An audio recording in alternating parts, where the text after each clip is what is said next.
मनुष्य की शुरुआत कैसे हुई भैया? भैया पहले हम सही में जानवर थे, फिर इंसान बने।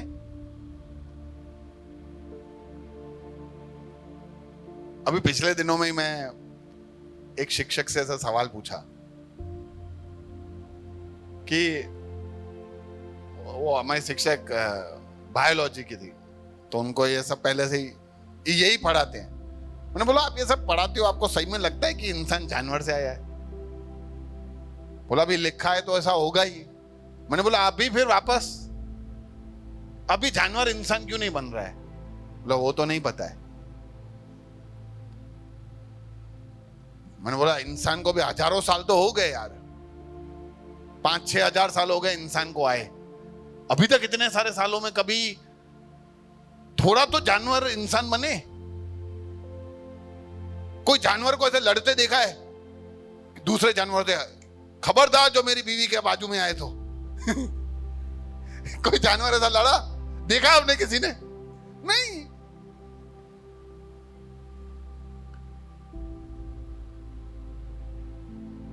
ऐसा हो भी जाए तो भी जानवर जानवर ही रहेगा। तो हमें आज समझना है कि ये इंसान की शुरुआत कैसे हुई, ईश्वर ने इंसान को कैसे बनाया। ईश्वर ने सूरज और चांद को कैसे बनाया? बोल के। पेड़ पौधे कैसे बनाए? बोल के। हवा पानी सब कैसे बनाया? बोल के। जानवर कैसे बनाए? बोल के। पक्षी जीव जंतु बोल के। लेकिन इंसान को परमेश्वर ने बोल के नहीं बनाया, जबकि वो कर सकता था। वो कर सकता था। ईश्वर बोलता इंसान आ जाए तो जैसे जानवर आए वैसे इंसान भी आ जाता। लेकिन इंसान को बनाने के लिए परमेश्वर ने वहां दिखाया है, वहां बताया है कि वो उठा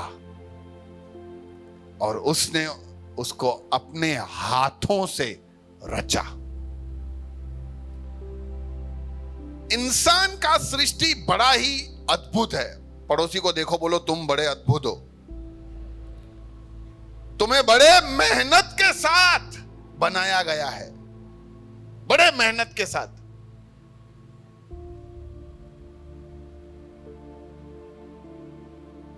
मेरे स्कूल में ना 2-3 जुड़वा भाई और बहनें हैं,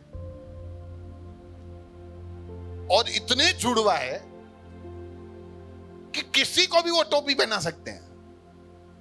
वो आके बोल सकते हैं मैं चिंकी हूं, ये मिंकी है, ऐसा कुछ भी बोल सकते हैं।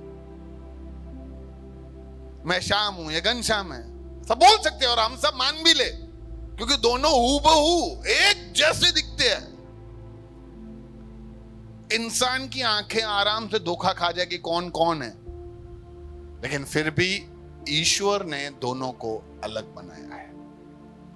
दोनों की आंखें अलग है, दोनों के बाल अलग है, दोनों के थंब प्रिंट अलग है, दोनों का डीएनए अलग है। इतना सब तो बनाने के लिए जो चाहिए वो सब अलग है। इंसान की पहचान उसका डीएनए है, वो अलग है। इसका मतलब यह है कि परमेश्वर ने हर एक के ऊपर अलग अलग तरीके से काम किया है, मेहनत किया है। सबसे पहले परमेश्वर ने मिट्टी में से इंसान को बनाया। क्या किया? आप जब पढ़ोगे तो उसमें लिखा है, तब यहोवा परमेश्वर ने आदम को भूमि के मिट्टी से रचा। किससे रचा? मिट्टी से। तो ये लोग जो बोलते नहीं है कि मिट्टी हूं, मिट्टी में मिल जाऊंगा, ये सच है। हम कौन है? मिट्टी। और हम कहां मिल जाएंगे? मिट्टी में। अच्छा, एक और बात आपको स्पष्टता से बताता हूं कि हम मिट्टी में बनाए गए हैं कैसे पता चलता है। आप अपने घर में ना एयर टाइट सील कर दो, थोड़ी भी हवा बाहर नहीं आनी चाहिए, थोड़ी भी हवा बाहर नहीं जानी चाहिए। अंदर एसी चालू करो और फिर आप घर में रहो। थोड़े दिनों में मिट्टी आपको दिखेगा कहां से आई। किधर से आई मिट्टी? हाँ, हमारे शरीर में सेल होते हैं, सेल, और ये सेल 3 महीने, हमारे अंदर 3 से 4 ट्रिलियन सेल्स हैं। ये सेल हर 10 सेकंड में 50,000 सेल गिरते हैं और 50,000 सेल्स नए बनते हैं। इसलिए आपको चोट लगे तो थोड़े टाइम के बाद चोट अपने आप ठीक हो जाता है ना, क्योंकि वो पुराना अपने आप हटके नया नया नया नया नया आ जाता है। तो ये जो शरीर में सेल है ना, सेल, वो सब नीचे, मरे हुए सेल नीचे गिरते हैं और वो सब क्या बन जाता है? मिट्टी। यानी हम सब बने किसमें से हैं? मिट्टी। हमारा शरीर, ये अभी तक तो क्या बनाया गया है? शरीर। ईश्वर ने इंसान का अभी तक आदम का शरीर बनाया। शरीर किसमें से बनाया है? क्या इस मिट्टी के लिए इतना खर्च करते रहते हैं हम? मिट्टी के ऊपर इतना सब लेपा पोती करते रहते हैं।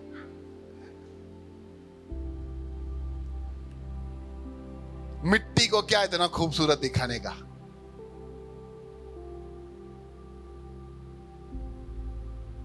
फिर क्या हुआ? मिट्टी से बना दिया, ठीक है, मिट्टी से क्या किया? बना दिया। आपने मिट्टी के पुतले देखे ना? देखे कि नहीं देखे? बस एग्जैक्टली वैसा ही, वो मिट्टी का पुतला और अपने अंदर कोई फर्क नहीं है। लेकिन उसके बाद कुछ हुआ, और यानी क्या लिखा है? ईश्वर ने आदम को भूमि के मिट्टी से रचा। किसकी, कौन सी मिट्टी से रचा? भूमि के मिट्टी। भूमि यानी जमीन की मिट्टी से रचा। इसीलिए हमारे अंदर जो तत्व पाए जाते हैं ना, वही सब भूमि में भी पाए जाते हैं। भूमि में आयन है, हमारे अंदर भी आयन है। जो भी हमारे अंदर तत्व हैं वो सब भूमि में है।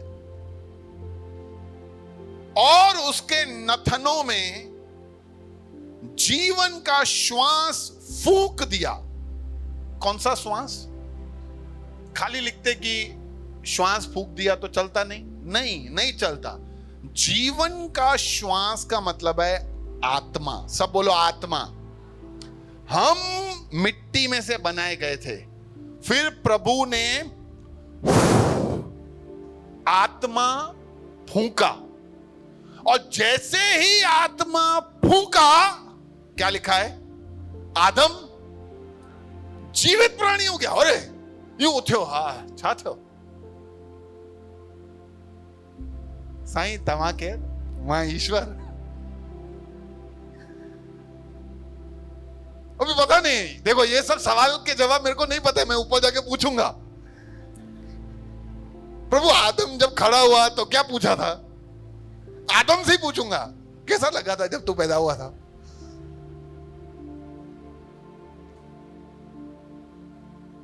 पर ये सब सवालों को मेरे को जवाब जानकर मेरे को करना क्या है, आप समझे? उससे मेरा उद्धार के ऊपर कोई असर नहीं पड़ने वाला। इसलिए मेरे को इसका जवाब नहीं मिलता है तो चलेगा। तो जैसे ही उसके नथनों में जीवन का श्वास फूंका, आदम क्या बन गया? जीवित प्राणी बन गया। और इस तरह से मनुष्य की सृष्टि हुई। अब आप ये बात समझो, अगर मैं मरा हुआ हूं कि जिंदा हूं? हाँ, जिंदा हूं। निर्मल भाई, मैं मरा हुआ हूं कि जिंदा हूं? और जिंदा क्यों? क्योंकि वो जीवन का श्वास यानी आत्मा अभी भी मेरे शरीर के अंदर है। पहले वो आत्मा कहां थी? परमेश्वर के पास, उसके मुख में। और जैसे उसने फूंका, वो सीधा कहां गई? हमारे अंदर। यानी परमेश्वर ने आत्मा को सृजा, और आत्मा से इंसान जो मरा हुआ था वो जीवित बन गया। तो जब इंसान मर जाता है तो होता क्या है? लोग बोलते हैं सांसें बंद हो गई, गलत। उसका दिल धड़कना बंद हो गया, गलत। उसके लंग्स काम करने बंद हो गए इसलिए वो मर गया, गलत। आदमी मरता है इसका मतलब है कि उसके अंदर से वो आत्मा अलग हो गया। सबोपदेशक पुस्तक में, बाइबल में स्पष्टता से लिखा हुआ है 12:7 में कि मिट्टी मिट्टी में मिल जाता है और आत्मा उसके बनाने वाले के पास लौट आता है। यानी हम मरने के बाद हमारा क्या होने वाला है? हमारा ये शरीर जो मिट्टी है वो कहां जाएगा? हमारे शरीर का लोग क्या क्या करते हैं? जलाते हैं, दफनाते हैं, कुछ लोग जानवरों को खाने के लिए दे देते हैं। बहुत सारे ऐसे देश हैं जहां पे दफनाने के लिए और जलाने के लिए जगह ही नहीं है, तो वो पहाड़ से नीचे फेंक देते हैं। कुछ लोग पानी में मर जाते हैं तो पानी में। अरे कहीं पे भी भेजो, सत्यानाशी होने वाला है। हमारे घर में अभी 2 दिन पहले एक छिपकली आई थी। उसका आने का प्रॉब्लम नहीं होता है, देखो देखो उसका कोई दिक्कत नहीं है। किधर गई वो बड़ा प्रॉब्लम है। थोड़ी देर के बाद नहीं दिखी, उसके बाद से टेंशन शुरू हो गया, किधर गई। तो मेरे बालकनी से बाहर वहां पे ऐसे दीवार पे चिपक के अधमरी थी, वहां लग गई। फिर मैंने देखा वहां पे थी, अब मरी गई होगी ऐसा मेरे को अभी पता चल गया है।